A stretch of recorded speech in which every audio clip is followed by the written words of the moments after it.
Hello, Uta here with another beautiful architectural sweet pea bouquet and data from 43 trans widows to my survey 20 questions to ask a trans widow.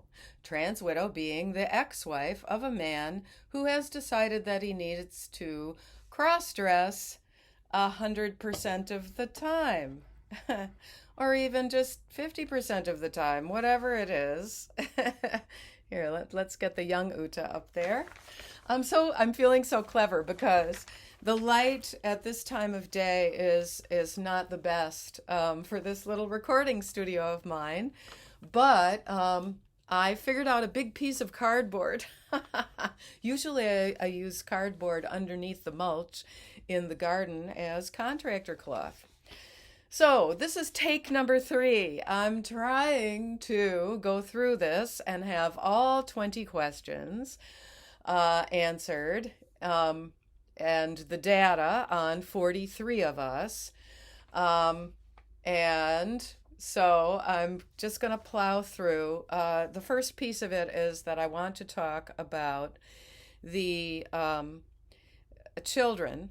This isn't one of my questions. I haven't separated out women who are mothers and women who did not have children with these narcissistic dudes. So there will be more about that. And as time goes on, I really, really want to know from our sisterhood of ex wives, did the child that he fathered or one of the children that he fathered ever express suicidal ideation or attempt suicide or engage in self harm? Because this is what the four musketeers of sex,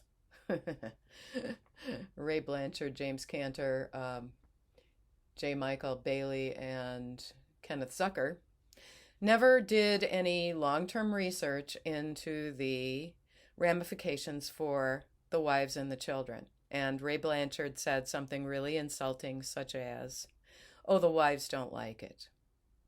That was the best he could do. So feel free, actually, I'm banned from Twitter, so feel free to copy this and tag any of those guys, any of the four musketeers of sex, with this video, because this is a real flaw of what they did.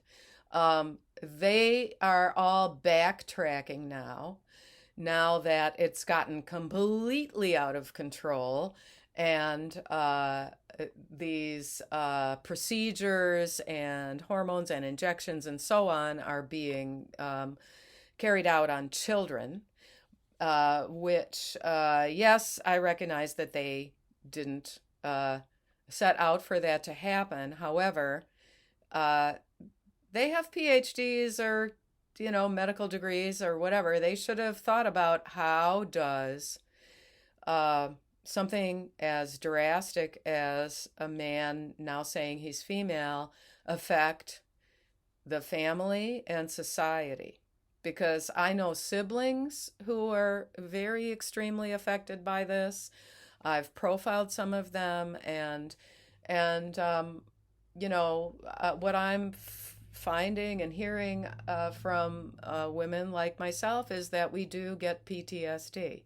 So they have foisted PTSD on all these women, and they don't want to recognize it. They just assume that we're so strong. We we go through natural childbirth. We're so strong. We can just do it. Okay, I'm not doing what I said. I'm going through this with lengthy sidetracks and tangents and everything. There's something about this that is really pretty shocking. So, yeah, so there were 4 of the trans orphans had suicidal ideation, including my older son, 2 of whom did attempt actual suicide attempts and then were subsequently hospitalized. And one of them engaged in self-harm. And that was Ophelia's daughter, engaged in self-harm, and the cross-dressing ex-husband, really minimized it, didn't tell her about it. He was the first one to see it. It's very telling that she did it at his house. So there's four children out of a relatively small cohort that, had this really, really serious traumatized reaction. So that's why I'm entitled to call those four sexologists the Four Musketeers of Sex. They can call me whatever they want to. So, you know what? I am not going to number the questions. This is the first question then, and then I'm just going to do next because I feel like it interferes with the actual data because I'm just talking numbers here. So, was his cross-dressing a revelation or your discovery? 17 discovery, I'm in that group.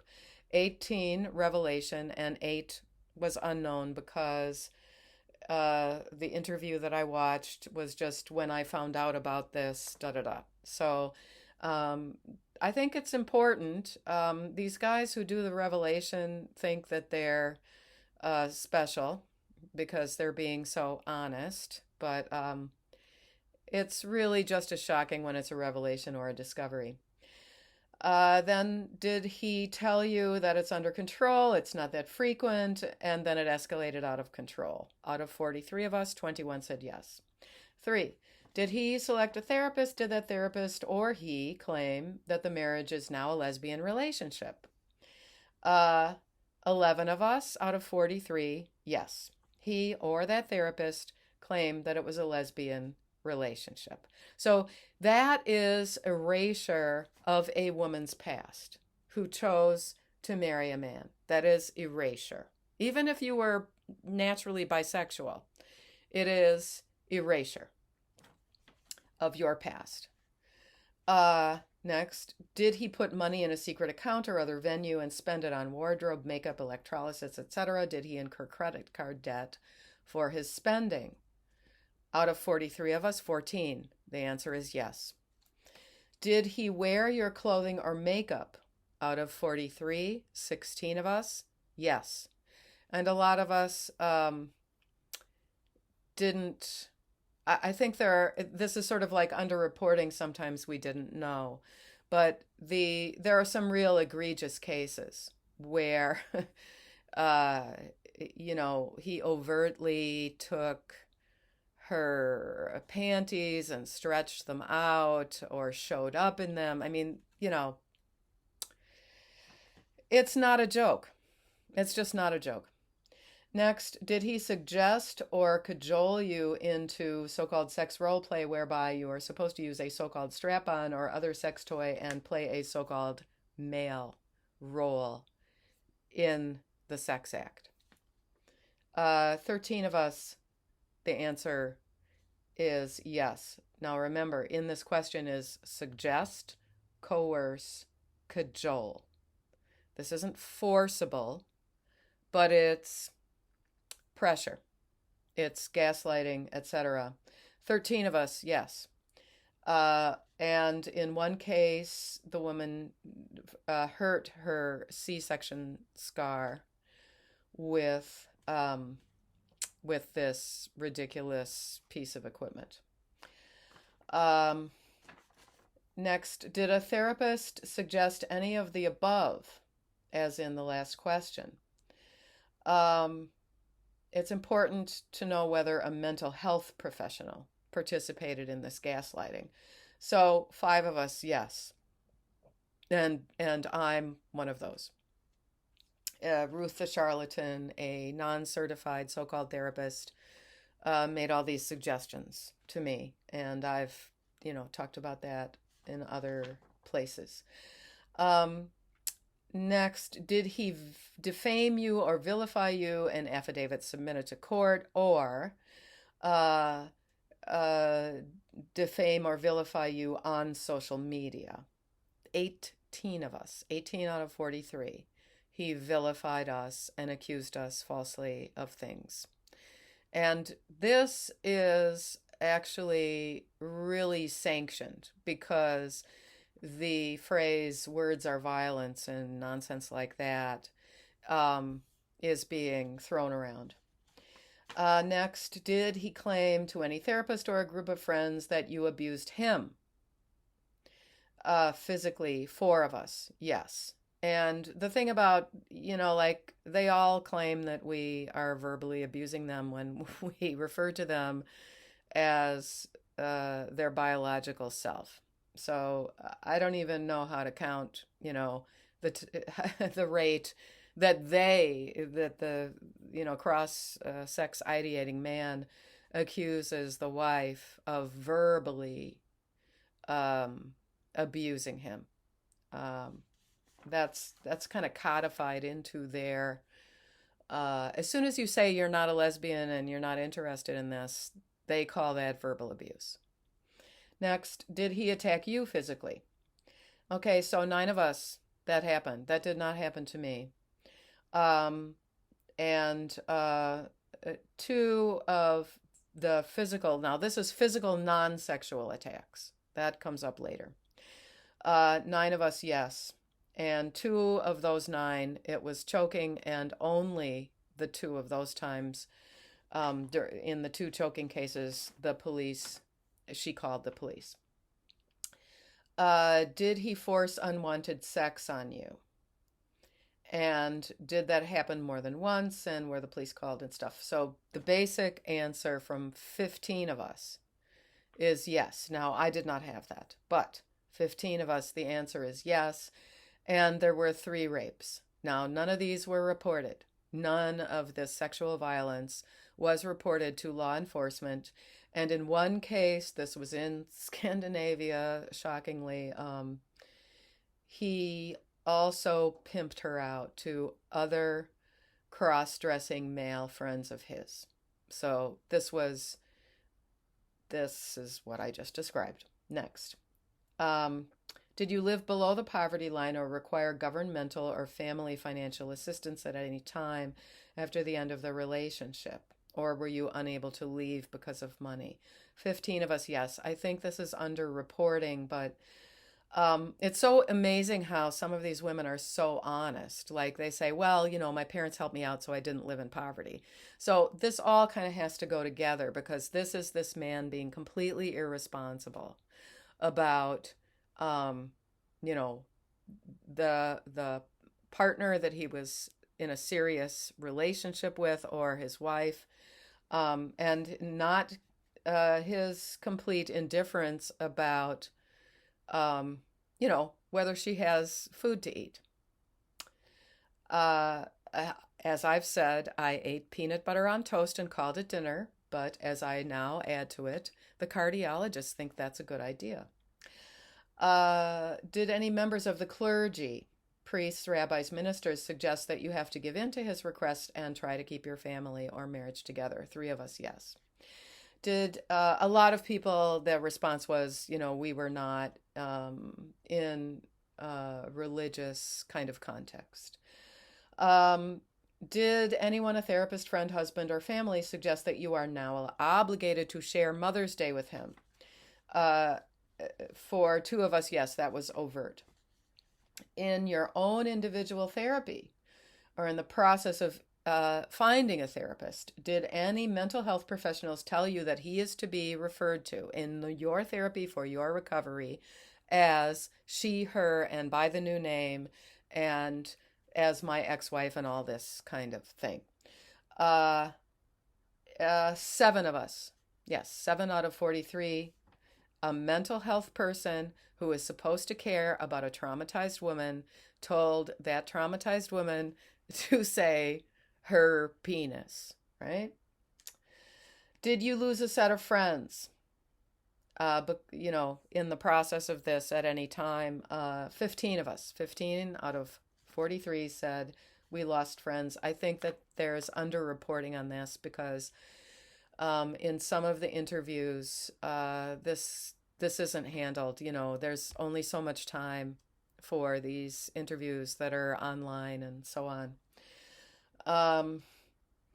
Did he start identifying as mother of the children he fathered, or was the stepfather of? There was one stepfather who started doing this where the father was basically um, out of the picture. Oh, the sun is, I've got my cardboard preventing the sun from coming on me, but it's on the flowers. It's kind of makes them glow. uh, did he suggest that the children call him mama something or some other version of mother? 8 of us, yes. And I think that that's underreported. Some women believe that they put their foot down and that he didn't do that. And then in some cases, he completely abandoned the family and just isn't in the picture. So, but anyway, for sure, 8 of us are confirmed. 8 out of 43. He said that he wanted to be called some version of mother. And did a therapist or the husband or any friends, etc., tell you that your rejection of him and your ending of the relationship caused him to decide to live, in quotes, full time as a female? Um, 4 of us said yes. And I think, again, that this is kind of underreported because this is spoken about. There is this very misogynistic concept that women who call themselves feminists are suggesting to us, the wives of cross-dressers, that, it's okay to be a lesbian now, so why don't you try to stay in the relationship? And that is such a violation of your own psychic integrity. So, don't call yourself a feminist if you say that to a woman like me. Number 20, did he co-opt your experience of childbirth using the details of your labor to convince new friends of his female status and role as mother? So I'm the only one who knows about that. And I know about that because Nettie thought that he passed so well that maybe it had to do actually with the fact that we all have red hair. And so, it's recessive. It's a recessive trait. And so people assumed that, of course, if he says he's the mother, he must be because everybody has red hair, not knowing who I am. And me totally being out of the picture. Now, it happens that just by chance, a couple of people who didn't realize that I was the mother of my children mentioned this detail that Nettie had been talking about going through natural childbirth. And so the thing is, he would sort of cleverly gaslight everybody about that and use something like a phrase like going through natural childbirth. And oh yes, I know. I mean, the first labor was 12 hours but the second labor was only 5, wow.